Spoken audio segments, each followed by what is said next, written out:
2, 1, and go.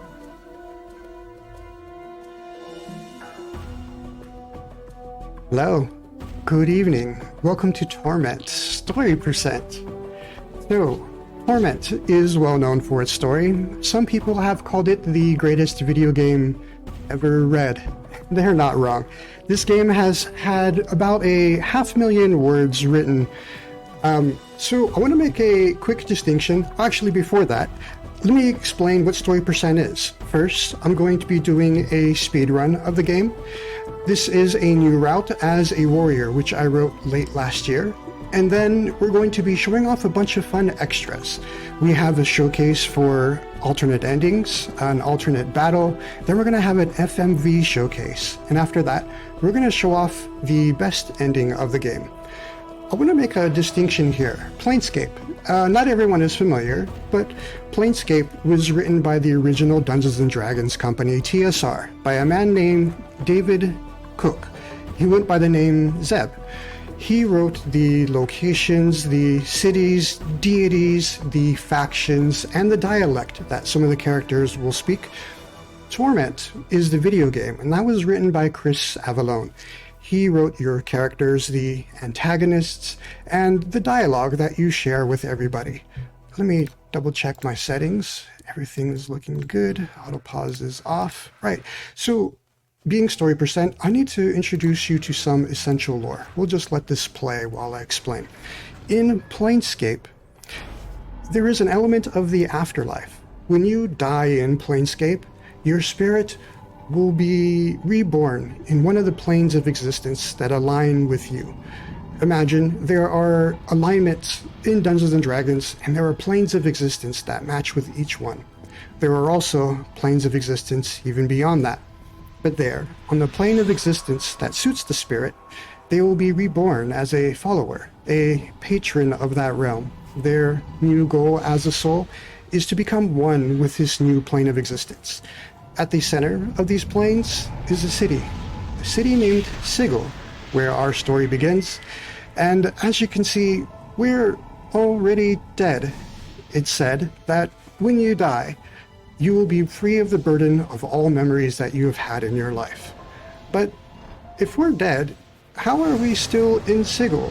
Where's our afterlife? These are all glimpses of memory that our character once had, as they are lost to us. And they bear little to no significance in the game whatsoever. But speaking of afterlives gone wrong, this is Dayanara, and we'll be introduced to her very soon. But we are now set to begin, fresh off the slab, without a memory to guide us. So, character creation. As you can see, it's incredibly minimal. You may have seen Baldur's Gate at the beginning of the marathon. This game uses the very same engine. The developer of this game, though, was very contrary to other RPGs at the time, and he decided to do something different, which explains a lot of things about this game. But everything is all set on my side. Time is going to begin when I press accept in 3, 2, 1, go. We wake, fresh off the slab with nothing but the skin on our back and a floating skull. Hello, skull. Farewell, skull. So the skull says, Mort, is that there's a message upon our back. The message says that among our possessions is a journal, and that will fill in... Let me say that again. There is a journal that will shed some light on the dark of the matter, and that Farad will fill us in on the rest of the chant. Whatever you do, do not tell anyone who you are or what happens to you. Well, I don't know who or what I am, and I don't have a journal. So I suppose I'm going to go looking for this Farad character. We're currently locked in this mortuary. You may have noticed there's a bunch of zombies around. They're passive. These poor Burks, they signed a contract to sell their body in exchange for a lump of jink back when they were alive. These zombies are dumb as stones, however, and we don't have to worry about them. But I do believe they are the reason why a lot of these doors are locked. And so we're going to be looking for a key to get out of here. Hello, key. Also within this mortuary is a ghost. Her name is Dayanara. We once told her we would love her till death claims us both. She has already died, not knowing what I was. When we ask, what does she know of us? She explains that the nature of our curse should be apparent. Look at you. Death rejects you. Hello, Mort. She has seen us come and go from this mortuary many times. Speaking of going, I'm going to borrow this man's key, and I'm going to see myself out. Hello, key. So, Dianara tells us that each time we die, we lose the strength of our own mind, and that with enough deaths, we will become no better off than one of those zombies. So she sends us on a quest to fix our immortality. On this side of the town, you may notice these creatures, actually people, sorry, creatures. They are called collectors. They collect dead bodies, and they all work for Farad. So I have an idea. I'm going to give them a body. My own. Let me jump through this portal. Hello guys, looking for a body? How about this one? This is intentional. Talk about beating a dead horse. I'm not a horse, Mort. So, they bring us to this shady side of town where Farad rules. I also did that because I wanted to test my immortality. You see, when previous incarnations they died, they would have forgotten who they were. That is not true for us. We're immortal, and we remember. What's not to like? You know, this is great. I'm going to take a detour from meeting with Farad, and I'm going to explore here, the crypts that are underneath the mortuary. We just run across a group of peaceful undead. This is the Drowned Nations, and they invite us to live with them for the rest of our life. I assure you, this is not a bad joke before they murder us. We chose to fight with them. It's faster than being peaceful, as speedrun reasons. So we learn that Farad has been running a scam. You see, he's been gathering bodies from here within the crypt, and he's been selling them to the dustmen, the people who run the mortuary. For his crimes, Farad has learned that he is destined for a very particular place in hell, called the Pillar of Skulls. All right. I need a moment here to set this up. So, a previous incarnation met with Farad and told him that here, within these scripts, is an item that will perhaps save him from his fate. And the planes turn in strange ways indeed, because here we are about to retrieve the item, and we're going to exchange it for information from Farad. It's here, in the body of a dead collector, this bronze sphere. We're going to take a death warp. It's going to lead us back to Farad, and we're exchanging this for information. We want Farad to tell us, what does he know about us? Farad says that in truth, he knows little about us, other than the fact that we are quite good at pretending to be dead. He doesn't quite know the truth. So instead, we're going to ask him, what does he know about a journal that should have been on our body? Hello, Farad. Updated my journal. Updated my journal. So we have updated our journal to say Farad knows nothing of our original journal. However, he was not the one who found our dead body. His surrogate child, Anna, did. Hello, Anna. Updated my journal. Anna says she hasn't seen a journal either, but she is willing to take us to where she found us. And just as we fast traveled to this location, Farad was fast traveled by a group of shadows that murdered him. An interesting detail about shadows is they used to live with the other undead in the Drowned Nations, but one day, many ages ago, they all of them just vanished. Mystery.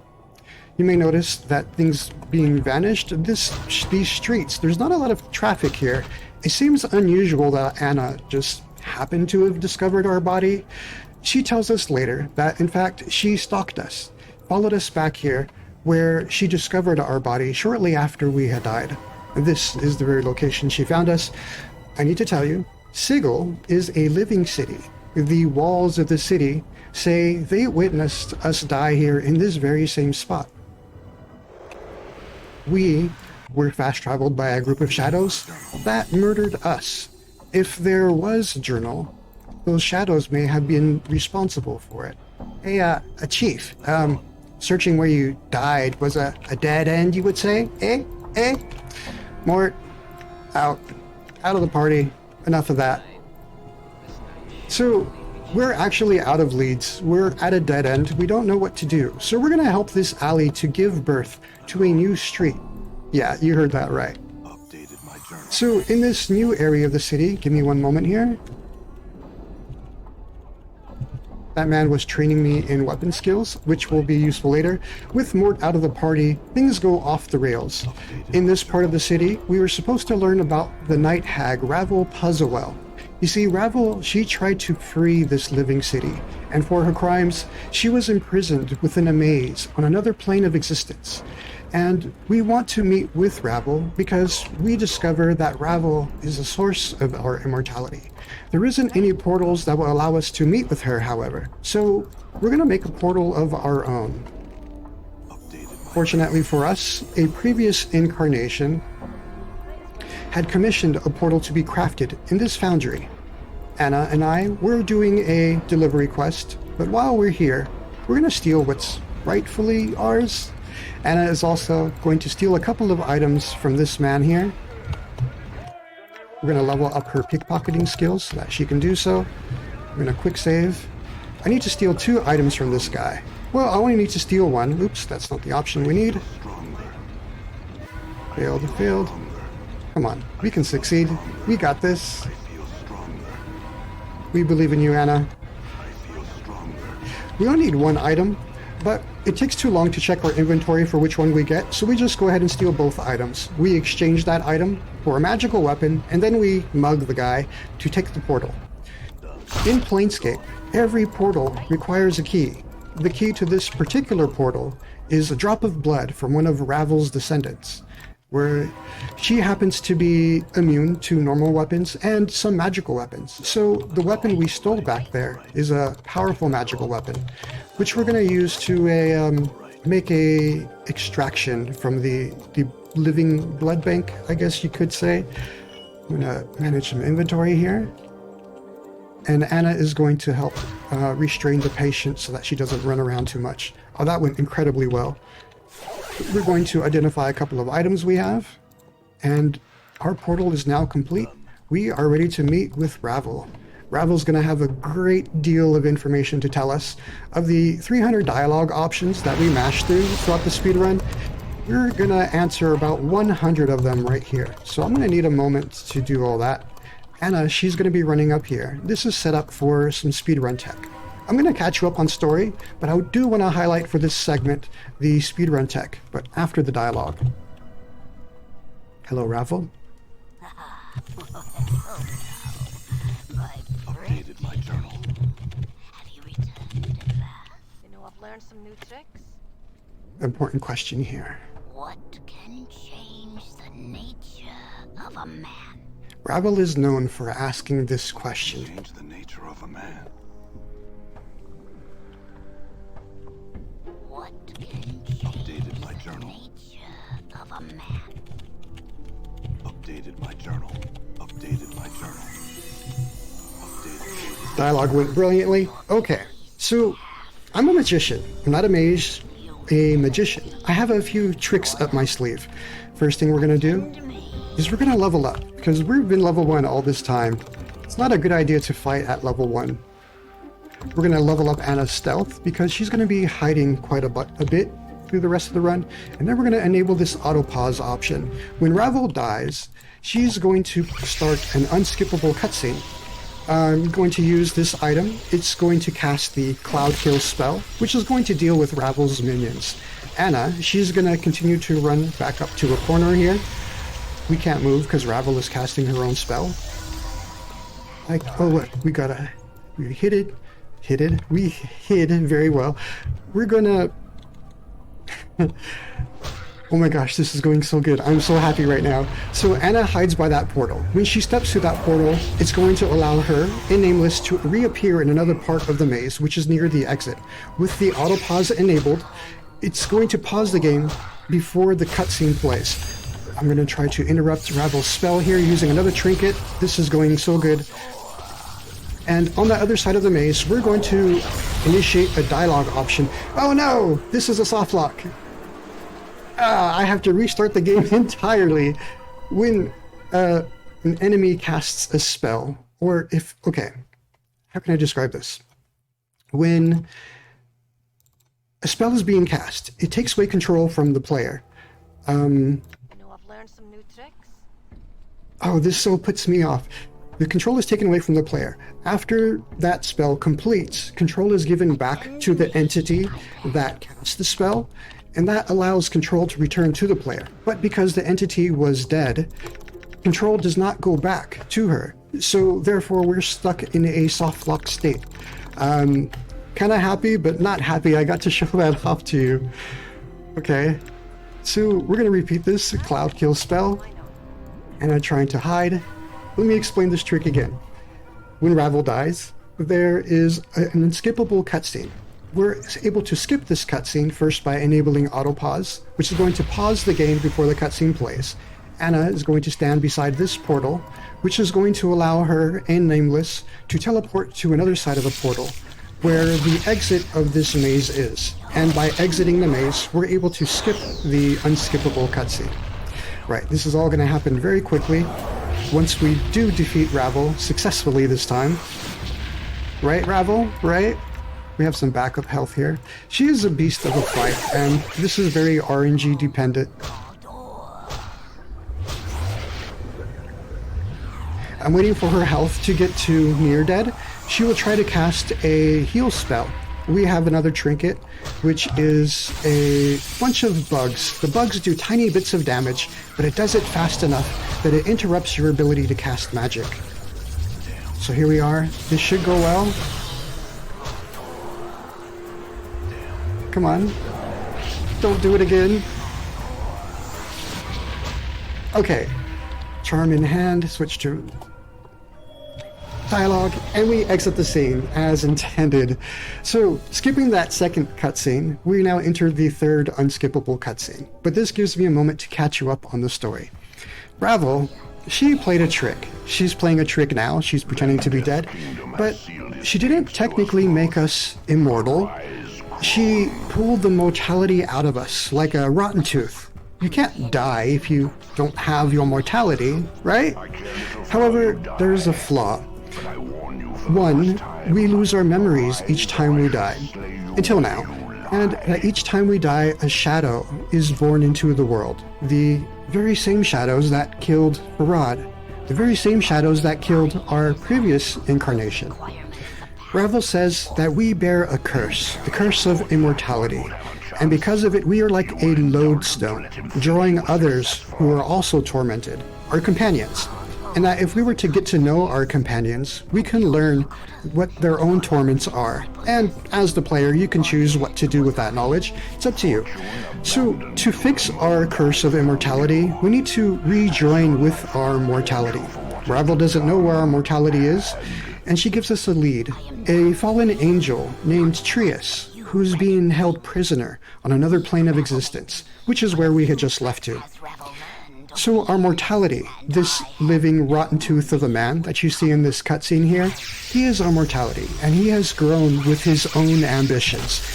He doesn't wish to be found. He doesn't wish us to find him.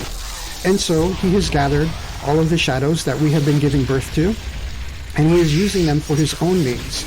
He was the one who set them to kill us and Farad, and he is the one here to kill Ravel. It's poetic, really. The mortality that Ravel ripped out of us to make us immortal is here to unravel Ravel's mortality. It's a bad pun, I know. So, with that, you might ask, why is he doing this? Doesn't he know that when we die, we no longer forget? He doesn't know this, actually. However, if he had reached Farad or Ravel before us, we would be at a dead end. You see, any information we gain is new information. So we need to take care that nothing happens to Trius, and that we gain the information we need from him. But that's the end of the cutscene, and we are set to continue. This is the Outlands. Welcome to the Outlands. This is a plane of existence where people are living in their afterlife. This place is aligned to betrayers. However, the betrayers are not the rulers here. That would allow everything to be in chaos. There are a group of a faction. They are called Mercy Killers, and they help keep the order here. But this is a very technical part of the run. I'm controlling both characters. Anna, she's hiding in shadows, so we don't have to monitor her. You can tell she's hiding in shadows by that purple box around her face icon. Hello, Trius. What updated my So Trius says that the chains that bind him muddle his thoughts, and that for him to help us, we must first help him. To help him, we're going to need to retrieve his sword, which is being held by the warden of this prison. To reach the warden, there are 3 doors with 3 different keys. The first key is a phrase that Trius had taught us. The second key is a physical key, which Anna is going to steal for us. Why not? Light the shadows. This is a little bit of a technical portion, and I also need to listen for an audio cue, so I'm going to take a moment of silence here. Light the shadows. What's it? Okay, we have the key. Anna is going to distract the guards while Nameless runs past. This is looking good. Anna's going to hide back in the shadows. The third key is this unassuming trap on the floor. It didn't do damage to us. That's kind of good. It's a mixed blessing. And there's the warden. Hello, warden. The warden's an interesting character. He offers us our option on how we shall do with him. Duel. And as a warrior would, we have a battle of wits. Yeah, we answer the warden's riddles and we acquire the sword. It becomes a mess to escape out the way we came, so we take a death warp. It's a little bit faster this way. Now that we have the sword, we are going to free Trius, and he is going to tell us about a demon that he once bargained with. Hello, Trius. Trius takes the sword, and he breaks out of the prison, never to be seen again. So we learn of a demon named Fujil. Fujil once bargained with Trius, and has been cursed to be charitable to any who ask of him anything. Fortunate for us, the portal to reach him is here within the prison. We are now in the Outlands, another plane of existence, and we're going to meet with Fujil, who passes the torch, tells us that on another plane of existence is a pillar of skulls, and they will answer anything you ask of them as long as you pay their price. An interesting detail you may recall is that the pillar of skulls is where Farad knows he would be destined in his afterlife. Another interesting detail, our previous companion Mort, he was living on that pillar of skulls in his afterlife.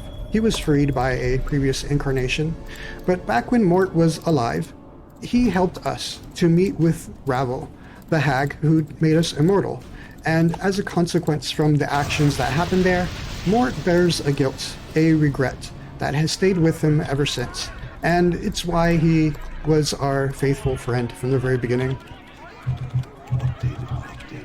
But we pay the pillar's price, and they give us a name. Trius, the Betrayer. Trius was indeed the one who knows how to reach our mortality, and he has sent us on a false quest. So we're going to return to Fujil and ask how to reach Trius. This time we shall not be so pleasant in asking him for information. Fujil, where's the Betrayer? Oh, and give us some of those charms, would you? I don't think he could resist if he wanted. Fujil's somewhat tormented by his own curse. So we're given information of a portal that will lead us back to the prison plane of Cursed. But as you can see, the town is no longer here. Trius has grown with his own ambitions. We are now in another plane of existence. Trius has convinced the people of this town to believe in chaos and despair, and it has caused the plane of existence, or the city, to shift to a lower plane of existence where demons reside. You see, Trius, he is tormented by the fact that he was cast out of the upper plane of Celestia, and in revenge, he wishes to raise a legion of demons, so that way he can wage war upon the gates of Celestia. An interesting detail that we learn here, though, is that by the power of will, we could convince the townsfolk to believe otherwise. And by having many people believing in the same idea, we could shift this entire town back out of this plane of existence, back into the balance. Anna, this is going to be her crowning achievement of her life. We're going to train in her last 2 skills, and she's going to unlock and disarm a trap on this treasure chest. There are a bunch of magical items here. We only need 1. See, this is my idea for revenge. We're not going to ask Trius nicely this time for information. Instead, we're going to have a little bit of justice. We're going to backstab him again and again. This is a save exploit that prevents Trius from going aggro, but it's going to accumulate damage. It's a little bit difficult to pull off. There we go. The timing of that quick save after you do damage, it's a little bit tight. We are not here to kill Trius. Do you feel stronger, chat? This is a portion that can lose a lot of time in the RTA. Let's go. Here it is. Okay. So we don't kill Trius. We tell him that his father, back on Celestia, is forgiving, and that he should give up on his idea of war and instead go beg for forgiveness. In exchange, he tells us how to reach our mortality. Hello, mortuary, and farewell, Anna. The key to the portal, which is here, back where we began, is to write a regret upon our flesh. It seems our immortal life thus far has been to learn what it is that we regret. But our mortality has prepared for the chance that we may meet with him, and he has recruited allies. This is Ignis. Ignis is a potential party member. Ignis likes to set things on fire, and in a form of justice, townsfolk gathered everyone with a mote of magical ability, and their combined will set Ignis ablaze. However, Ignis's own will, he did not die, and he's not tormented by the pain that he suffers, but by who he once was before the passions came upon him. This fortress, as you can see, is filled with the many shadows that we have been giving birth to throughout our immortal life. You might be asking, why did we just get rid of Anna? Well, Anna, she had just went with us to hell and back, and she's not quite sure why. Anna's torment is love. If given the opportunity, she would have sacrificed herself for us. She's not the first to do so. In fact, our ghost wife, Dianara, sacrificed herself in that very same way, here, in this very same fortress. So we saved Anna from such a fate, but we are now ready to duel with Ignis. Before I do so, I'm going to level up. We're going to raise Wisdom. Wisdom represents your will in this universe, and we want to be at our full potential. Will, as we have just learned, is a very powerful weapon. We're going to fight with Ignis. This is going to go quickly, and after Ignis is defeated, we're going to investigate this trapped crystal at the center of the room. It's going to fracture our mind. It's going to allow past incarnations to come to the surface, and a couple of them wish to take over our body. So by the power of our will, we shall overcome them and absorb them within us. Regaining the memories they once had, we will become a bit stronger. Updated my journal.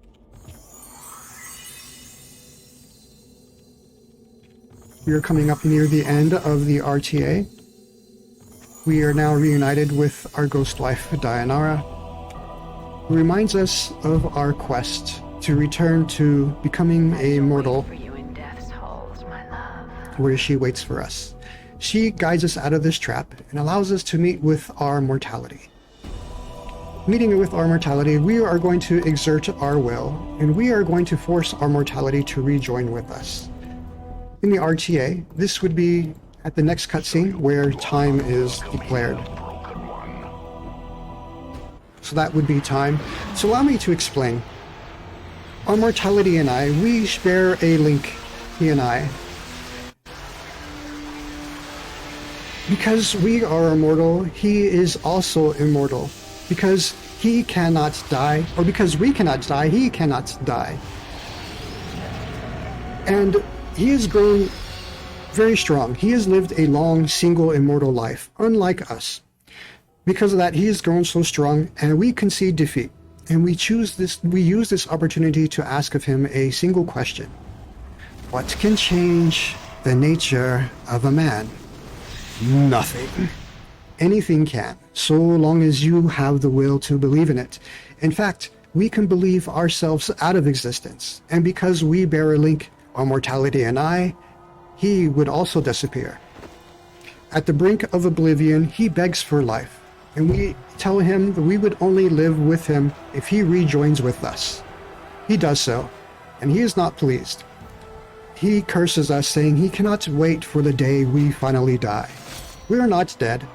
However, due to our crimes, we are sent here, to one of the lower planes, where we would have been punished. But since we are alive, I do not think that hell itself will stop us from our ambitions. But that will be the end of RTA, but it's still the beginning of Story Percent. We have a bunch of extras to share. I have been involved in looking at my notes, but now I can see you all in chat. Hello, chat.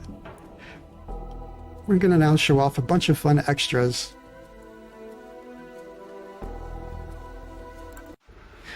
So the battle with Ignis, he represented a battle against our opposite alignment.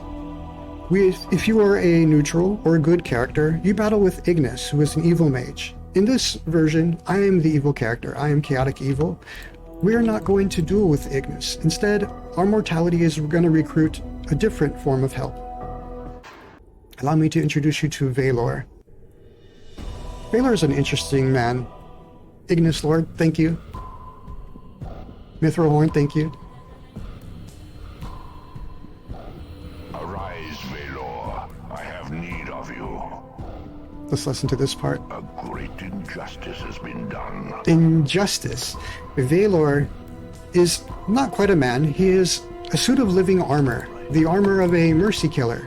Mercy killers believe that by purging the world of evil, that balance will be restored to the universe.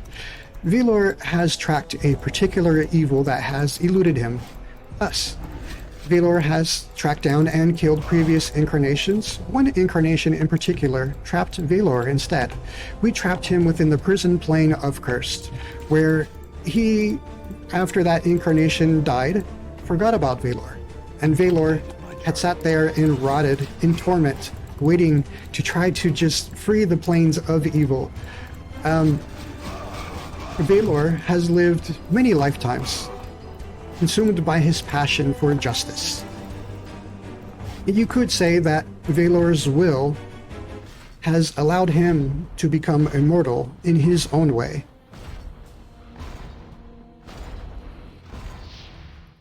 Valor is a beast of a fight. I'm going to grab some items here. There's a hidden stash here. There's a hidden note in this area, which will tell you of the hidden stash. But with this version of the game, if you hold the tab key, you can see where items are and things to investigate. So we must fight Valor solo. If you bring companions with you into this fortress of regrets, our mortality will divide and conquer us. One by one, he will kill them until only we are left. We seem to be doing quite well. It's an evenly matched battle, but you could imagine if you were a thief or a mage, how difficult that battle could have been. But yeah, that was the story of Valor. You might ask, isn't he immortal? Couldn't Valor just get up again? Well, there are dead ends for a immortal, which is what we need to show off next. So, we mentioned before, what if our mortality had reached Farad, or Ravel before us? What would have happened? Yeah, it is an end. This symbol is the symbol of torment, and this doesn't mean that we are free of our torment, but that our chance to free ourselves of our torment has fallen from our grasp with this sad end as we are watched over by our ghost wife Dianara. There are multiple ways to reach this ending, and let's highlight a couple of those. This is a fun one. So being a speedrun, we want to go fast. This door is an obstacle. Can't bash it using my strength. We can't pick the lock. It has no mechanism. So I thought, you know, with other speedruns, if there's a locked door, usually you aggro an enemy behind it who will come unlock the door and fight you. Okay, well, can't reach. They stand just enough distance away from the gates. They know what's up. And ranged weapons are very rare in this game. However, we have this one magical trinket, the one with the bugs. We can use this. Yes, come on. Guys, chat, we've been banned for life. We live a long time. This is not good. This one is a different ending. If you are peaceful with the drowned nations and you don't get killed by them as we did, you can win that fight if you are strong enough. But we get to meet their king, the Silent King. Hey, is that the Silent King? Yes. Why doesn't he speak? Because the Silent King has reached the true death. True death is when you successfully reach your afterlife and you don't come back as an undead or as an immortal or as a ghost as Dayanara did. So who has been ruling here? Us, his advisors. Okay, but couldn't you just replace the king? Well, with whom? And we can make a few suggestions, including ourselves. Yeah, let's do it. Let's become the king. You can take the throne, but no, you may never leave it until death. True death comes upon you. Oh, that sounds fine. Let's do it. We're going to take the throne. So we shall now have a silent ceremony to take the silent throne to become the Silent King. Shh. It's silly, but no, I really enjoy this ending here. This ending, I feel, adds some color to the world because it's not an ending. You could imagine writing a fan fiction of what happens in this state. You know, what happens to the world? What happens to the planes? What happens to our mortality? Fun questions. So I have one more to share. Sigil is ruled by a deity. The Lady of Pain. She is the one that cast Ravel into that maze, that prison. We can also get sent into a maze ourselves, but we're not going to show that off. We have this cute little Lady of Pain ragdoll. She's just a cute little Lady of Pain, aren't you? Yes, you are. So the Lady of Pain, she has followers, but she does not have worshippers. Thank you for the cry emojis. And she doesn't like to be worshipped. So we're gonna worship this little doll. We're gonna excessively worship the doll because sometimes getting a deity's attention, it takes an excessive amount of worship. She doesn't like this. And so, yeah, let's just travel anywhere and you get to meet with her. It is said that her shadow is sharp enough to cut a man. And I believe we've earned the privilege.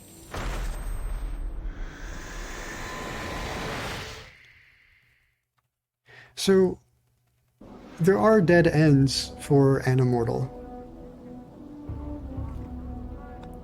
There are other ways to reach that in the game, but that's just the one we wanted to show off. But enough dying, let's do some killing instead.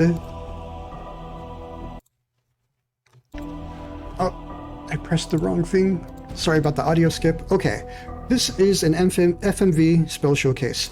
The developers of this game, they were inspired by Final Fantasy VII, Final Fantasy VIII, which introduced FMVs to the RPG genre, and we thank them for it. But the developers of this game, they thought, let's do our own FMVs. Oh, I want to share a bit of lore. The Lady of Pain, when Dungeons & Dragons, the company, when they released a new edition of rulebooks, they included a story. The Lady of Pain, by her will, changed the very nature of how magic was cast. And with that, the rulebook for Dungeons & Dragons included new rules for magic. We messed around and found out. Yes, we did. So, magic. What we're doing here is we're not really summoning this magic. These are, I guess you can say, brief visits to other planes of existence. Elemental planes. Oh, he's casting one of his own spells. Here it is, FMV. one of the viewers in my chat, they call this the undead Bahamut.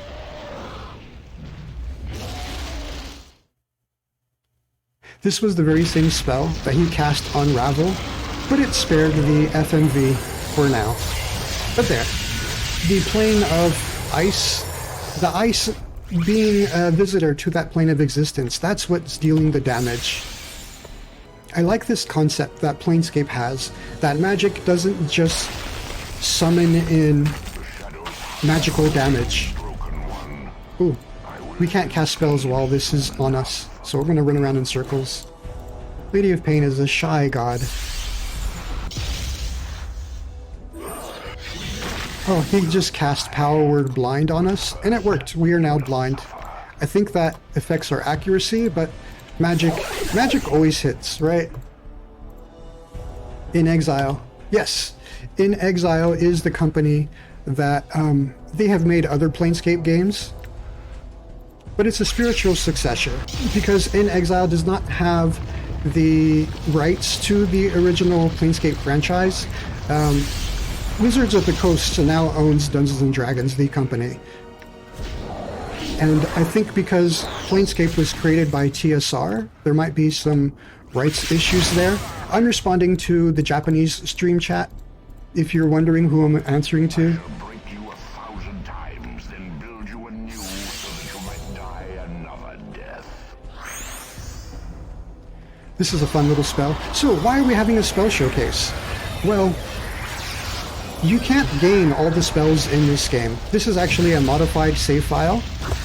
A lot of bosses, they have unique spells, including the spell that we saw cast by our mortality. Let's see, Conflagration was the spell that he had cast. Let's cast this one. This one would send the creature to the Abyss, where they can die instantly. Our mortality is far more powerful to die instantly, but he is still scarred from the experience. 2 chats, yeah. There is nothing that I cannot do here. So, the Japanese community have only... Actually, let me cast a different spell. They have only recently got a mod that will allow them to play this game in their native language. Just 2 years ago, I believe. So the game is still very new to them. I'm happy to be sharing this with both of you. This next spell, Flashing Lights Warning. If flashing lights bothers you, please look away. Break you 1,000 times. Oh, the spell was disrupted. So that you might die. This is why I cast this armor. Let me heal up. I'm not powerful enough to take his hits. I need to be careful. He can kill me. Okay. Oh, I'm not fluent in Japanese. Not at all. My skill is like a 3rd grader level. Okay, flashing lights are finished. So there are certain bosses. This one is a boss spell, but it's one of the coolest FMVs of the game. This is the Mechanist Cannon. It's back in the Foundry. I believe this is the same cannon that you can see in the Foundry. And I like this spell because it's a physical element. This cannon can't shoot anywhere in the cosmos. Instead, we combine it with magic. We have the physical element, and using the power of portals, we portal the damage to where we need it. Trying to learn Mandarin? Good luck. That is a worthy endeavor.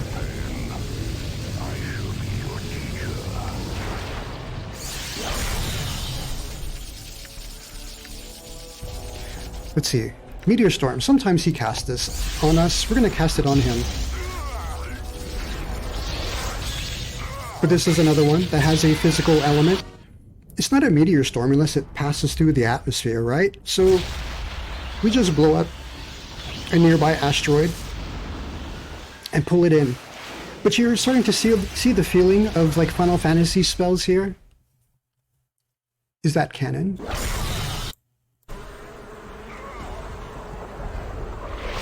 Oh, no, it's not the canon from FF7, but it may have been inspired by it.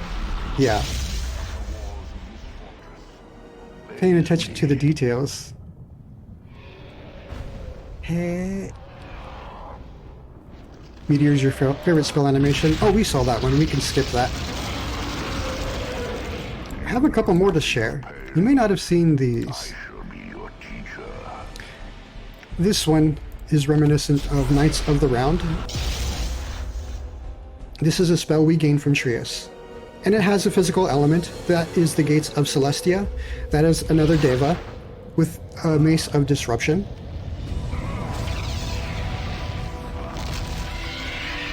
This is a Phoenix casting its signature flame. And this is a planar Eazamon. I don't know if I'm pronouncing that correctly. Sort of a solar wind spell. It's doing damage even though we can't see him on screen. And last but not least, it is not a Dungeons & Dragons game without one of these. No, it's not a dungeon. I hear you, Nooster. It's gold. You can't have a game without gold. When was this game released? I'm not certain, but over 10 years ago.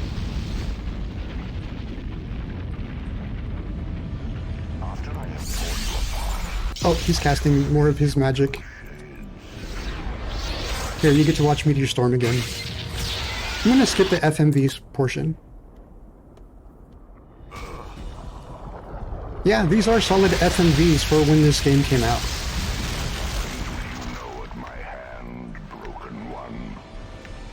Need to defend myself. Badly injured? Okay. We have one more spell. It's not quite a spell, it's an item. Oh, this is another 9th level spell. It's called the Tears of Elysium. It doesn't have an FMV associated with it, so we didn't cast it ourselves. An interesting detail of magic. I'm casting Magic Missile. Ignis, the character who likes fire, he has his own version of Magic Missile. It's fire-based, of course. There's also another party member. His name is Dakan. Dakan has his own version of Magic Missile. I really like the idea of aesthetics being different. That, you know, you're playing an MMO, everybody who casts the same spell, it always looks the same. But Dungeons & Dragons is not meant to be a rule book of hard rules. It's not meant to be like religious material. Let me consult the book. It's meant to be a loose idea of how to do things. And this game shows us that you can bend the rules, change the aesthetics. I wish more games would do more of this. But yeah, let's do one more Magic Missile.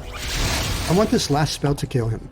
As I said, it's not a spell, but an item. It's the symbol of Torment. This is a difficult item to get, and you will learn how we get it briefly, but let's enjoy this scene.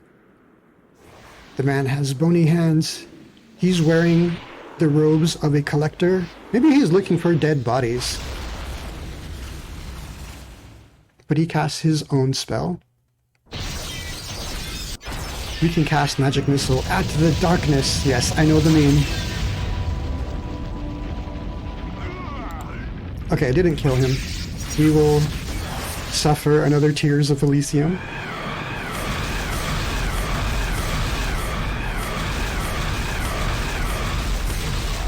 And we will cast Magic Missile at the darkness. There we are. So with this ending, this is probably the casual ending most players will see. In defeating your mortality is dead. Therefore, you are dead. This is distinctive from the speedrun RTA ending, in that after this ending, if you had party members with you, immediately we are here. We are now being sucked down to the lower planes, because being dead, we are now a follower, a patron of the lower planes. And for us, this is our fate, to take part in the Blood War. The Blood War is a war between demons and devils, Batazu and Tanari, using the Dungeons & Dragons term. But this would be our eternity. This is distinctive from the speedrun ending, because if you had companions with you, in the speedrun ending where you reconnect with your mortality, you have a moment to speak to your companions and say farewell and see them off. But the cutscene is the same, but the context is very different. So This is the greatest game ever read. I'm going to read for you a little bit of the game. This is the, I guess you can say, true ending. Yes, this is a story percent. It's not RTA. So the timer is going to continue. The Bronze Sphere, the very item that a past incarnation convinced Farad to retrieve. We wanted it for ourselves. It was a lie that this was going to help him and save him of his fate. Another incarnation, this is the place where we met past incarnations. They tell us that this sphere was a memory stone, the first of us. The one before he met with Ravel, he stored some of his memories in this stone. And you can go back. You can go to where Farad had died, search through his things, and find the stone, and bring it with you here to the ending of the game. And we learn of its nature. However, even knowing its nature, we can't use it. We don't know how to unlock it. So that's the premise. And let's read the dialogue with this man. The man before you resembles you, but his face seems calmer somehow. He gives a slight smile as you approach, and he nods as if in approval. Are you all right? Who are you? Have we ever had a name, or was it just the first of us?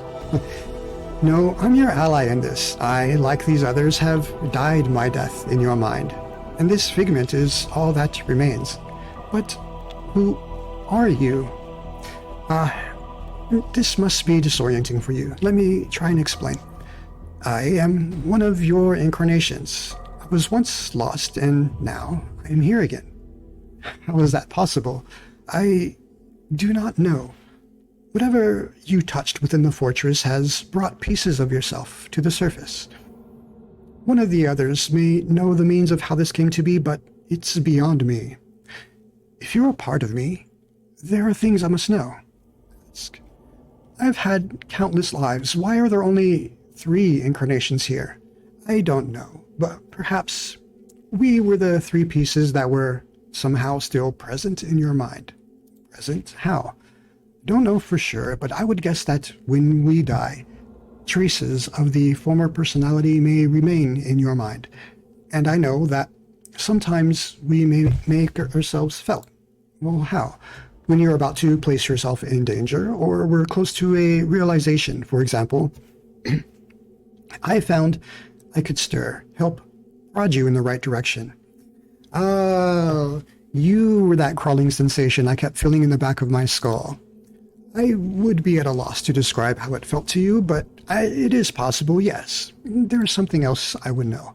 You say that when we die, traces are left in the mind. That's what caused you all to emerge, right? My understanding may not be complete, but yes, that would seem to be the case, and we may make ourselves felt in small ways. So it is possible that the first of us, the real one of us, before all the incarnations, might still be buried somewhere in my mind. The expression on the incarnation's face flickers just a moment, but it is a window, and you suddenly realize who it is you are speaking to. You were the first of us? I know what you're thinking, but it's not the case. You think knowing the mind of the first of us will somehow help you here, in this place. It will not. But why? I have so many questions that you can answer. Why did we become immortal? Why? Because if we die, truly die, death's kingdom will not be paradise. Not for us. If you spoke to the others here, know that a fraction of the evil of their lives is but a drop of water compared to the evil of mine. That life, that one life, even without the thousands of others, has given a seat in the lower planes for eternity. But you seem so much calmer, more well-intentioned. I became that way, yes, because for me, it is regret that may change the nature of a man. It was too late. I was already damned.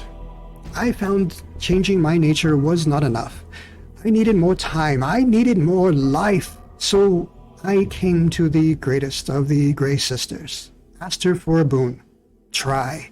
Help me live long enough to rectify all the damage I had done. Make me immortal. And Ravel did. But when she first tested your immortality and killed you, you forgot everything. Everything. And the planes have been dying ever since.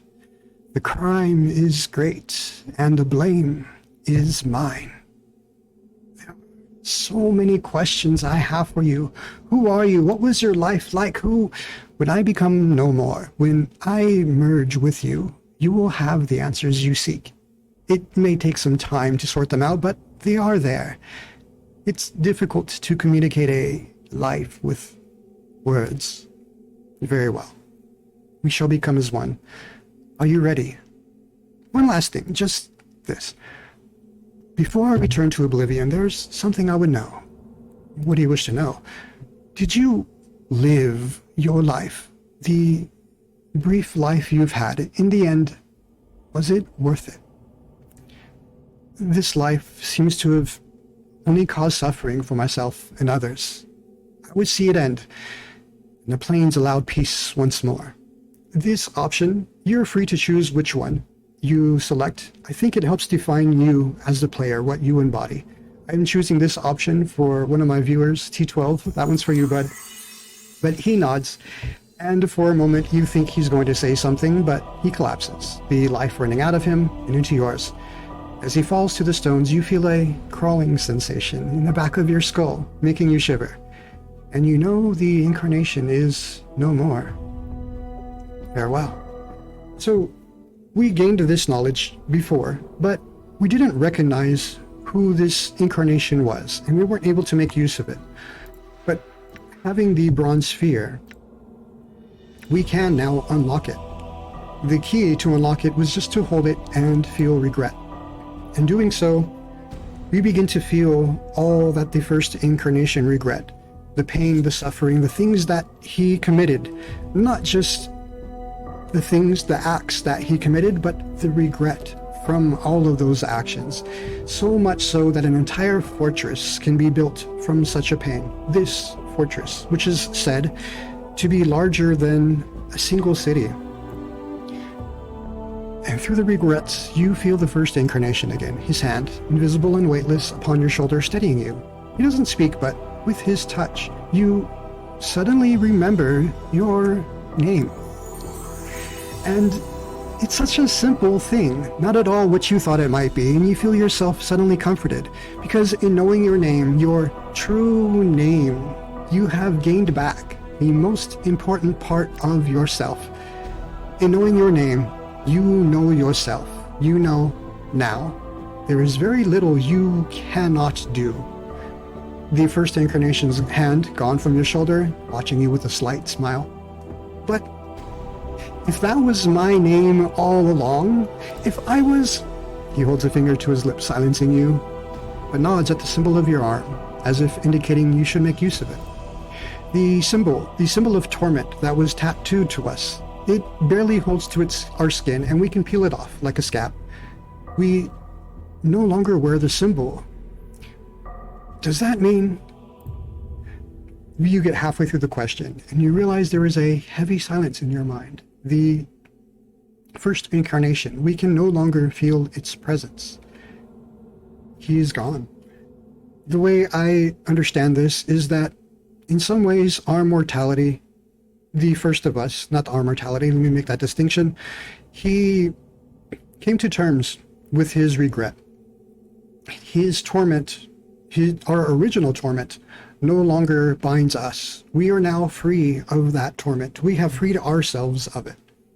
I feel stronger. This is how you get the symbol of torment that we saw at the end. But now, we're going to go on, and we're going to meet with the ending again. We're going to show you the last end. I shall wait for you in death's halls, my love. I'm not going to read all of the dialogue with our mortality, but I am going to share the unique parts.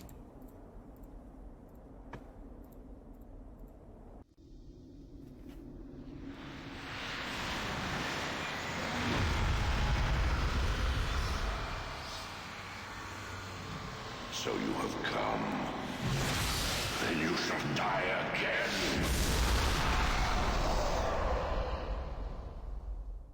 Just before we get to the end, I want to throw a quick shout out to the speedrunner Yagamoth. His runs of Secret of Mana have inspired this story version of Torment. So here's how he explains we bear a connection. He is called the Transcendent One, because you can imagine living longer than a normal mortal's lifespan. You become something else. You transcend to become a different entity entirely. And that's what he is. I need to be careful not to initiate a combat with him. I wish to ask you a question. He talks about the link that we share. Other things I would know. Okay, here we are. If we are linked, as you say, then speak our name.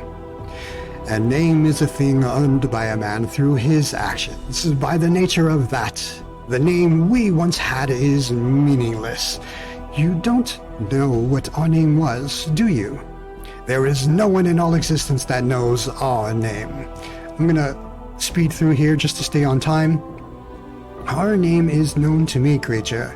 In knowing I have become strong, you lie. Our name is lost, forgotten.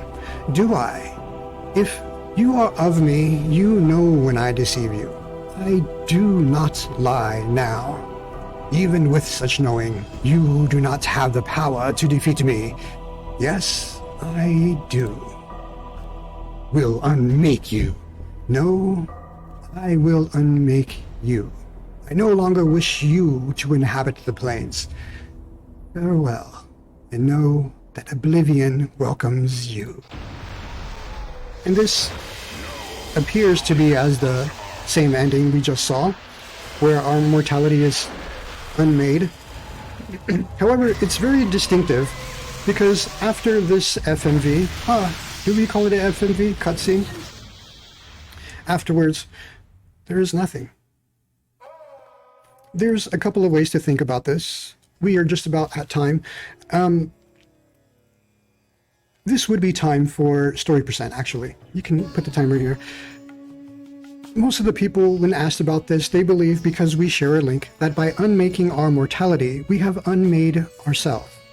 I want to offer another possibility that with our mortality being unmade, it's different than the speedrun version. We didn't use our will to unmake ourselves. We are now stronger, more powerful by having overcome our torment. And we have unmade only our mortality, and that we still exist, perhaps as a true immortal. But this game is all about exerting your will. I leave it up to you, the viewers, to decide for yourselves. Exert your own will. What does this meaning end for you? Thank you for the GGs. Just a final shout out to the speedrunner Mecharazium. It was at the end of one of his runs that he shared a speech that he taught me that with speedrunning, ultimately, think of only your best time. Strive to find your own limits, and you are the only thing that holds yourself back. A fast time is going to come and go in the speedrunning community, but the things you learn by striving to reach your own potential is something no one can take away from you. Just as he has inspired me, I hope that my run from someone who's chased their own potential, and I changed the world record for this game. Yeah, I hope I've inspired you. My name is EinderSpel. This was my very first speedrun at a marathon, and thank you all for allowing me to perform on your stage. But that's the end of our run.